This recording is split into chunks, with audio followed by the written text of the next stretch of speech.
secret effort to recruit Nicolas Maduro's pilot to join a plot to bring the Venezuelan strongman to justice began in the Dominican Republic last year.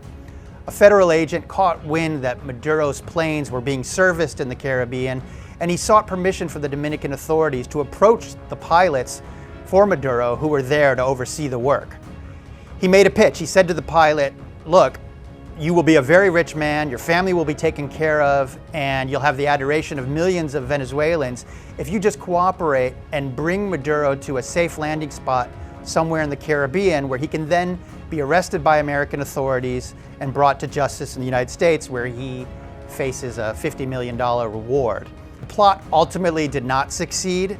The pilot either had no intention of ever cooperating or got cold feet, but it is incredibly relevant because now the U.S. has made no secret of its efforts to get rid of Maduro.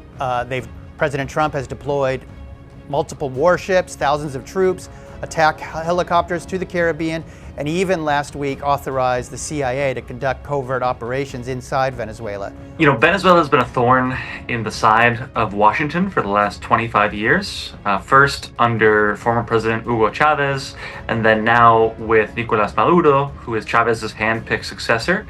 Venezuela has actively worked to oppose the United States globally, and especially in Latin America.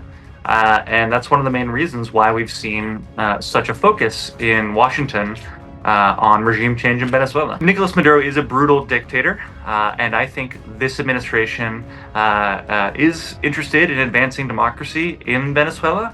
But the other reality is that Venezuela is home to the world's largest oil reserves on the planet. It has been the source of a migration crisis that has led 8 million Venezuelans to flee the country. And of course, Venezuela is something of a staging ground for Chinese and Russian influence in the Western Hemisphere. So I think for all these reasons, the Trump administration has Venezuela in its crosshairs.